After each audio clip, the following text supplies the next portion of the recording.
E aí galera, beleza? Hoje a gente vai trazer aqui um vídeo já sobre o mangá do 1103, né? Eu particularmente não esperava que ele fosse ser lançado ainda em 2023, pô, foi totalmente inusitado, tanto é que eu ainda nem tinha editado o capítulo 1102, mas bom, é isso aí, né? Vamos aproveitar que lançou aqui pra gente já fazer nossa análise. Demorei um pouco mais do que o comum pra gravar, mas tô gravando aqui hoje dia 1, né? E vou ver se consigo lançar até o dia 2. Se der, vou tentar correr aí pra editar rapidinho ele e tá lançando pra vocês. E, inclusive eu vou tentar fazer de uma forma diferente, tá? Eu anotei aqui alguns pontos e vou tentar ir comentando em cima pra gente ter um vídeo aí mais rápido, mais informativo, ao invés de ficar pontuando aí cada parte do mangá. E bom, indo aqui já para o capítulo, né? A gente já começa com a introdução da Bonnie, né? Ela continuando a partir daquele momento que acabou o mangá anterior, né? Que ela tava chorando e tal, logo após absorver as memórias do Kuma. E agora ela começa já indo abraçar o Vegapunk, né? Pedir desculpas e tal, porque ela foi pra Egghead justamente para matar o Vegapunk, acreditando que ele tinha sido o grande causador da morte do Kuma e tal. E após absorver as memórias do Kuma, ela acabou descobrindo que não foi culpa do Vegapunk, né? Se fosse pelo Vegapunk, o Kuma só seria uma grande arma humana muito forte e consciente.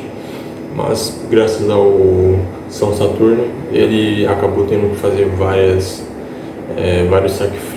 sacrifícios e isso acabou matando ele, né? Já que uma das condições para ele salvar a Bonnie era que ele perdesse a consciência e personalidade. E a gente vê aqui que, mesmo ela absorvendo as memórias do Kuma, ela não deu total atenção para 100% dos eventos, né? Ou seja, podem ter coisas aí que ela deixou passar e tal. Até mesmo porque ela deve ter ficado chorando, né, muita parte desse tempo, porque pô, é uma criança e tal, e tava vendo ali as memórias do pai e foi algo bem inusitado. Ela nem esperava que ela ficasse acompanhando tudo isso. E aí ela acabou não dando atenção em todos os eventos, então pode ser que ela veja algumas coisas ali e não lembre, né? Acabe não lembrando. Tanto é que aqui o Vegapunk já dá um presente para ela, que é um colar do sol, né? Que é uma proteção dela, é algo que o Kuma fez e deixou com o Vegapunk antes dele morrer, para ele dar de presente para Bonnie. E ela não se lembrava disso, né? Ela fala, pô, do papai e tal.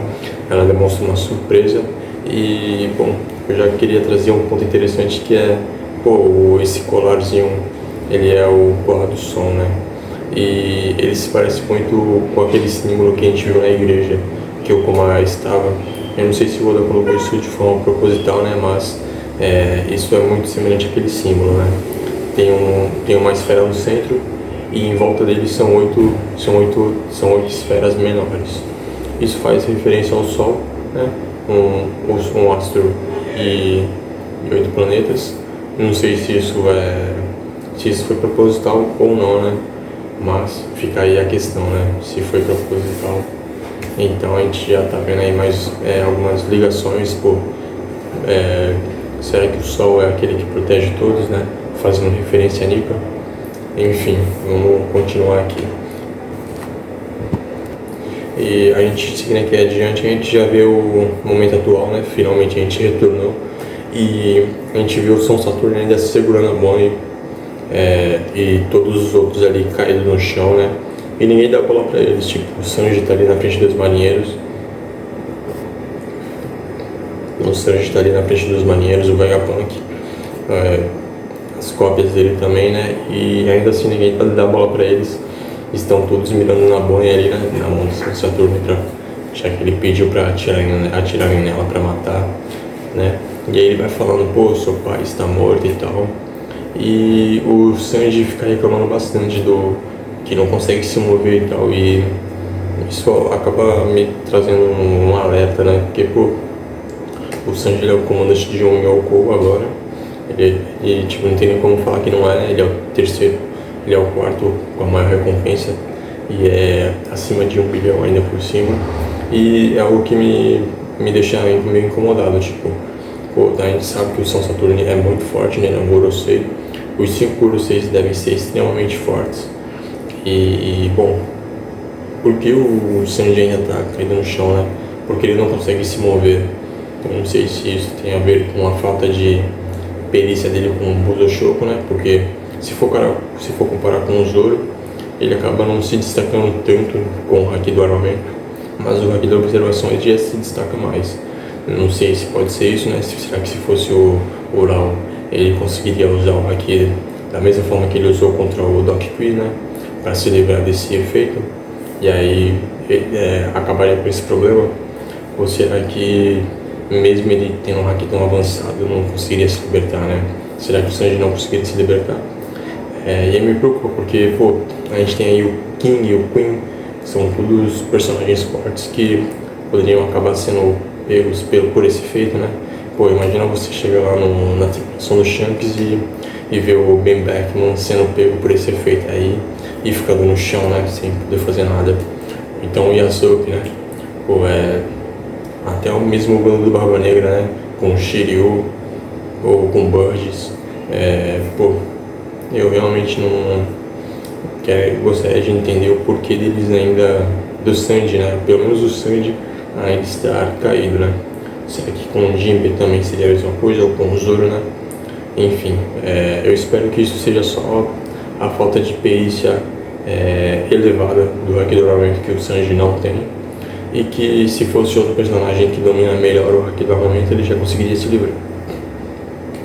E seguindo aqui a gente ainda vê alguns quadros extras, né, do pessoal comentando sobre uma barricada feita por um Yonkou, né, comentando de outras ilhas, né, e até mesmo um outro quadro do pessoal falando que é um cerco maior do que o feito em Ohara, né, e isso é normal porque em Ohara foi um booster call, então são apenas 10 navios de guerra, e nesse daí foram, mais de 200 navios, se não me engano foi 200 e pouco ou 300 e pouco navios que eles usaram para cercar a ilha, para poder pegar o Luffy e o Vegapunk, né. A gente também vê até a participação aqui do Kuma.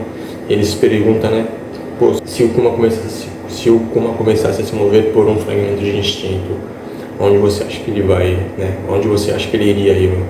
E aí o Ivankov acha que ele iria para Mary Joyce, e ele tá parcialmente certo, né, só que ele não ficou muito tempo em Mary Joyce. Ele chegou em Mary Joyce, correu por lá, escalou, né, a montanha.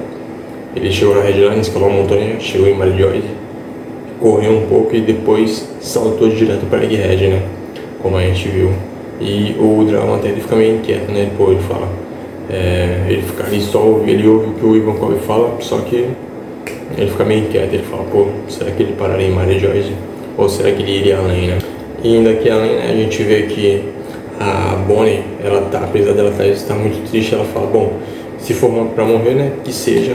E ela acaba usando a instrução do futuro pra ativar a forma do Nika, né, Nika Mataina. E aí ela vai lá e dá um soco no Saturn. E aí que a gente acaba vendo a primeira falha do poder da Toshi Toshi no Mi, né.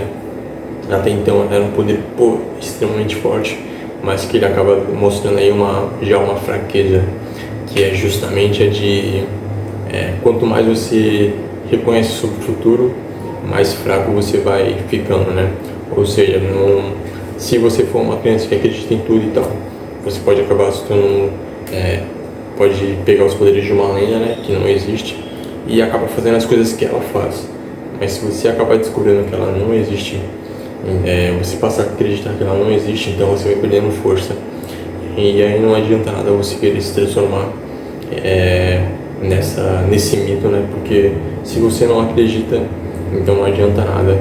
E é complicado, né? Porque até mesmo o São Saturno ele comenta que ela não deve ter, ela ainda não assimilou a forma branca do Luffy com a forma de Nika. Mesmo ela visitando as memórias do Kuma e tal, vendo o Kuma falar tudo aquilo que ele falou, ela ainda assim não assimilou, ela ainda não assimilou nada do Luffy, né? Porque ele tem poder de borracha, ele luta com liberdade e tal, tem uma parte de coisa ali que ela ainda assim não assimilou, não sei se é por causa da idade, né?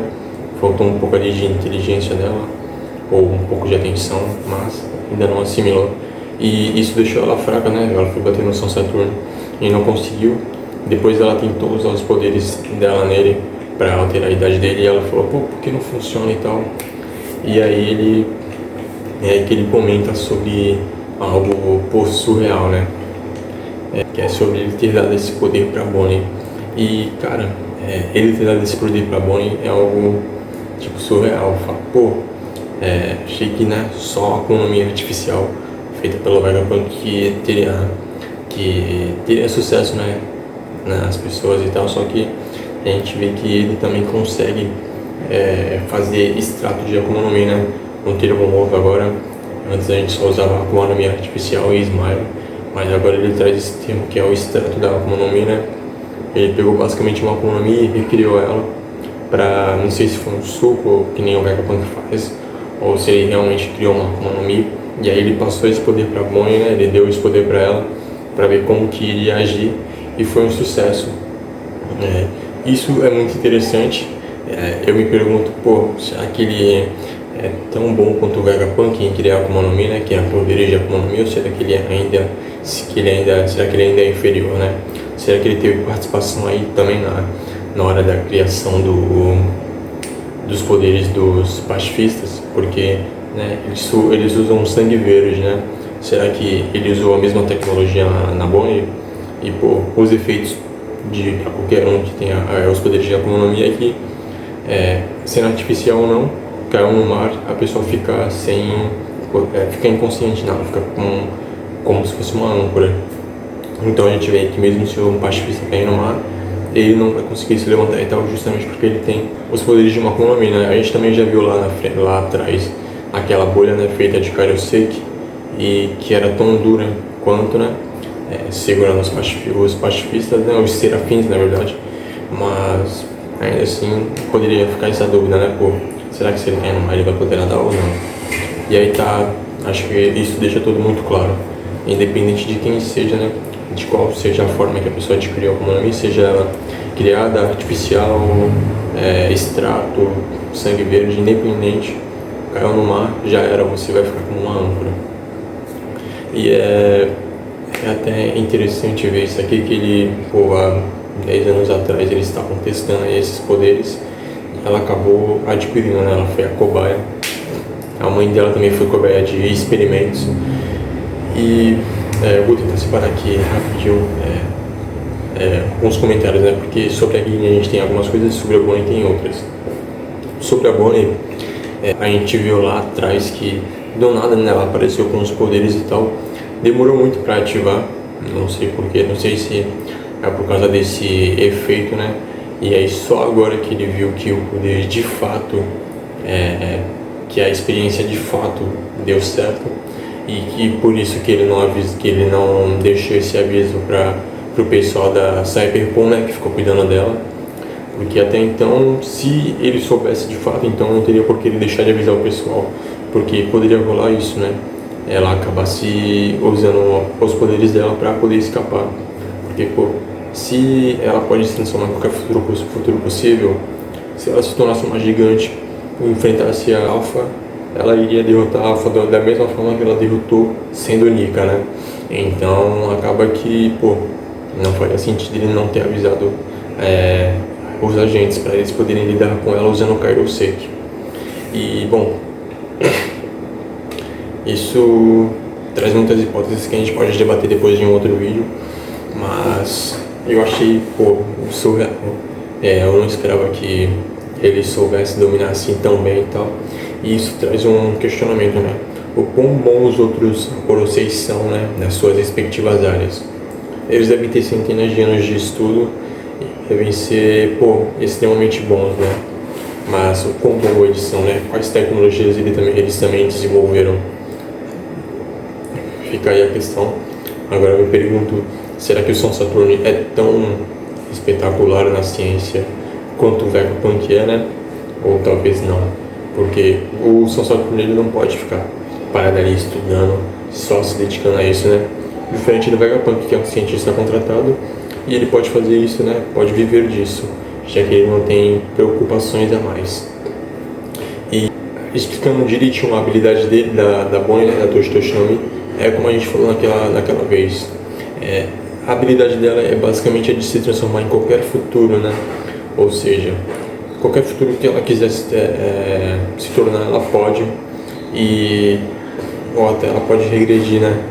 Então acho que seriam qualquer futuro ou passado que ela deseje ficar, ficando limitada apenas à medida que ela conhece a realidade, né? Se ela conhece nada da realidade, então os poderes dela são muito fortes, e então para funcionar perfeitamente ela não pode conhecer nada, ou ela não pode conhecer as mentiras, né, dos mitos que existem, e porque só assim ela vai conseguir usar todos os poderes dela.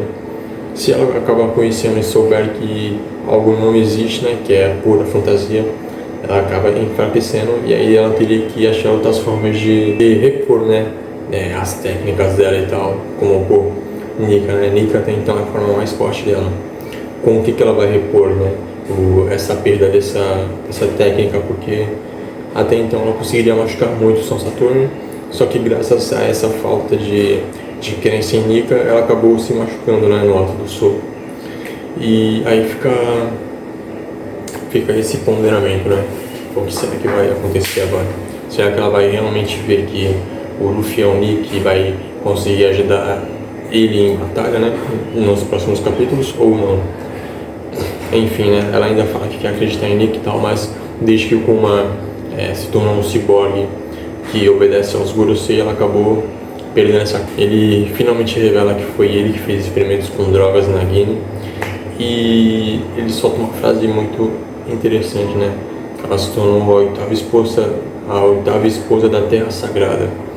E eu não sei por que o Oda colocou isso, não sei o que isso pode significar, mas isso acabou me trazendo uma dúvida, né? Pô, será que ela foi mulher de um Tenryubito comum, né? Um Tenryubito aleatório por aí? Ou será que foi mulher de outro Tenryubito, né? Alguém mais importante como um Gorosei? Pô, eu realmente não sei, porque a oitava esposa é algo muito pouco, né? Porque para algo que já existe há centenas de anos, e eu não sei se seria um Tenryubito comum, ou poderia ser até um Gorosei mesmo, o marido dela, ou até mesmo o próprio Imo, né? Se o Imo fosse o marido dela, então seria espetacular. Eu acho difícil, mas seria espetacular. Mas eu apostaria mais em um Cavaleiro Sagrado, ou até mesmo um Gorosei. Provavelmente um Gorosei. E, cara, eu não duvidaria se fosse o próprio São Saturno, né? Que ele tá jogando essa informação aqui, mas ele tá jogando pros ventos, né? Eu não sei se algum Tenryubito permitiria assim. Na verdade, eu acho que permitiria assim, né? Do jeito que eles são, eles tratam as pessoas que não são Tenryubito como lixo, então talvez até mesmo rolasse de já usei ela mesmo, pode fazer experimentos aí à vontade, só me deixar eu ver aí, porque eu quero ver se vai ser divertido ou não, ver ela sofrer e tal, né, desses pensamentos que eles têm. E bom, ele revela que ele que fez isso, e cara, isso deixa o Vegapunk muito puto e fica quebrando a Bonnie, né, porque, meu, ele quem causou tudo isso, né, pro Kuma e pra Guine, e a Bonnie nasceu marcada com tudo isso, né, pô. Ela nasce, é feita de experimento, a mãe dela foi feita de experimento, ela também acaba contraindo essa doença, né, puxou os efeitos colaterais, então, tipo, ele sabia de tudo e, caramba, ele ainda propôs aquele acordo, né, banal pro São Saturno, e quanto mais passa o tempo, mais a gente vai vendo que ele consegue ser uma pessoa pior do que o próprio Orochi, né. O Orochi já era terrível, mas o São Saturno já conseguiu superar ele aí em termos de crueldade e maldade. E, bem, o Vegapunk fica muito puto, e o São Saturno ele ainda comenta, tipo, de forma até tranquila. Ele fala, pô, conhece no meu lugar, né? Você acha que eu devo entender os sentimentos de um inseto? Isso é impossível. E a Bonnie fica tremendo, né, chorando e tal. E enquanto tudo isso vai acontecendo, o Luffy ele tava com fome, ele tava faminto, e a gente até viu um quadro do Kizaru lá caído no chão ainda, e aí do nada ele fala, pô, tô com fome e tal. Aí do nada surgiu comida ali do lado dele, ele começa a comer. Não sei porque ninguém colocou a algema de coração que nele antes, mas o São Saturno viu que ele tava sem algema e tava comendo, e ele fala, pô, coloquem algema nele logo e tal, vai. E aí logo depois a gente vê o Kizaru se apanhando em uma rocha ali, muito suspeito. Eu tenho certeza ali que foi o Kizaru que se moveu, né, em feixes de luz, pegou a comida ali, passou e deixou do lado do Luffy rapidinho e voltou pro lugarzinho dele ali, né, sentado, só observando tudo pra ver qual vai ser o desfecho. E aí, cara, o momento mais aguardado finalmente chegou, que é o Kuma chegando na ilha, né? Ele aterrissa na ilha muito puto, né? E aí o pessoal se pergunta, pô, é um pacifista? E uma linha longe logo se toca, não, e ele tem uma pata na palma da mão. E aí eles já alertam a ilha toda e falam, pô, a sudoeste da praia de Egghead, o Shichibukai Bartolomeu como apareceu, e isso já levanta uma indagação no São Saturno, né? E eles falam que, pô, o chip de autoridade não tá funcionando, né? E ele tá avançando pro centro da ilha, ou seja, o pior vai acontecer. E aí o São Saturno pede pra adiantarem logo, né? Pô, que bom se estúpida é essa e tal. E não tem possibilidade do Kuma tá vindo pra cá. E o Vegapunk também se perguntava o porquê disso, mas a Boi, nesse momento, ela já tá se entregando, né? Fala, pô, não dá mais, tô com muito medo, seria melhor se eu morresse agora. E enquanto ela falando isso, como ele vai correndo, né, pro centro da ilha, ele toma muitos ataques, só que ele ainda assim resiste muito, né? Ele não parece estar com todo aquele equipamento que protege ele, né? Que é dos pacifistas, né? Que é uma tecnologia que deixava ele muito mais resistente, ele não parece estar com ela. Mas ainda assim ele é muito resistente, né? Então o cara ele toma muitos ataques e, né, vários canhões e tal, e ainda assim ele resiste, né? E ele vai partindo com tudo. O São Saturno, apesar dele ver que o São Saturno, ele vendo que o pessoal tava demorando muito, né, pra atirar e tal, ele pega e fala, pô, você é muito barulhento e tal, arremessa a Bonnie com tudo no chão, né, enquanto ela tava chorando, e ele mesmo ia tentar matar ela, já que o pessoal acabou sendo abatido pelo Kuma, né. Porque, pô, os caras gostaria de dizer que eles ficaram numa enrolação bem grande, porque tá há muito tempo aí, né, eles segurando ele falando, pô, atira nela, e ele segurando ali, e ao invés de ele esmagar ela, né, ele fala, pô, atira, vai, atira na cabeça. Aí na hora que eles vão atirar, o Kuma chega e dispara um raio laser e acaba com todos eles. Aí ele pega e fala, pô, então vai ter que ser eu mesmo. Aí joga ela no chão e vai perfurar ela, só que é aí que o Kuma chega e se defende, né? E cara, ele cai e ficou bem de costas, né? Eu achei que ele ia ser perfurado, mas não. Não sei se ele usou Haki para se proteger ou tal, mas ele conseguiu segurar, né, esse ataque do São Saturno com as costas e ainda por cima protegeu a Bonnie, né? E ela fica, pô, papai, né? Pô, você chegou finalmente. E a gente tem Kuma, tipo, o olhar ciborgue dele, né? Do lado direito. E aquele som, né, dos cursos, né, que vai dentro do sistema, né? Ficando bzz. A gente vê aqui, né, as onomatopeias. E ele nem fala nada, né? Ele não fala nada desde que ele chegou. E aí todo mundo fala, pô, Bartolomeu come e tal. E aí o São Saturno segura firme, né? E depois ele já logo prepara, né, um socão de direita com o Haki. E aí a gente finaliza o mangá com isso, né? Com um socaço dele extremamente bolado, direto no São Saturno, né? O Saturno ainda fica com uma cara de medo, né?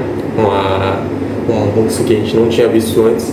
Ele até chegar a suar, ele sabe que, no próximo capítulo vai ser um baita de um soco, vai ser esse momento que a gente vai ver ele se machucando de verdade, né? Porque a facada de antes não foi nada, mas esse soco com certeza vai doer e eu quero ver se ele vai se regenerar. Vai ser espetacular, né, essa luta.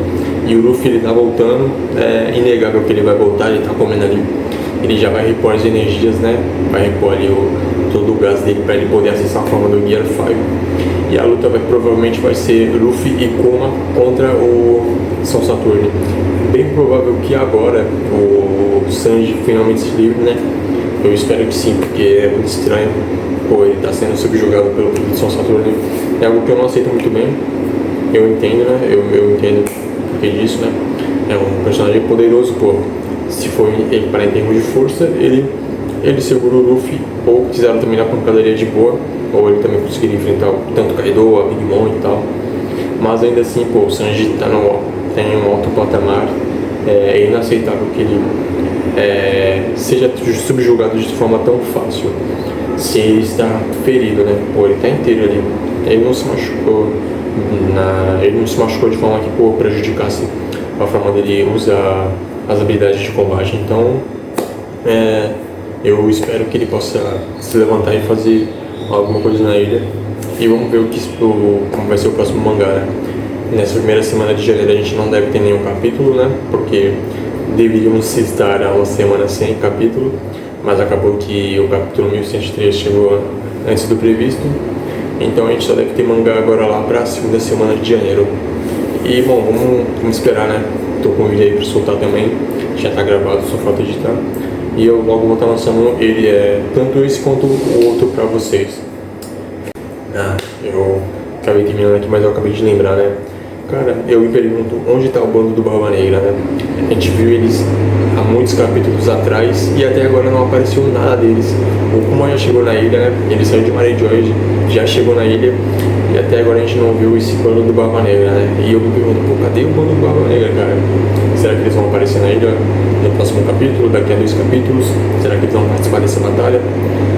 Eu acredito que se o São Saturno for derrotado, o bando do Barba Negra vai capturar ele e vão levar o nome dele pro Barba Negra, e essa vai ser a terceira Akuma no Mi. E aí a gente vai ter algo pesado, né? Porque, a gente já viu que a habilidade do São Saturno permite a regeneração, né? Isso até então a gente sabendo que, a gente especulando que isso é a Akuma no Mi dele, né? Ela permite a regeneração, ele fica gigantesco, tem poderes telecinéticos, né? Bem fortes. E, cara, é assustador, né? Se ele pegar essa habilidade e souber pelo menos usar ela ali, o básico, já vai ser muito perigoso e vai ser um cenário aí bem difícil pro Shanks, né? Quando eles forem se enfrentar, e até o Luffy. Mas é isso aí, vamos ver, né? Tem muita coisa ainda para acontecer em Egghead. Vamos ver qual vai ser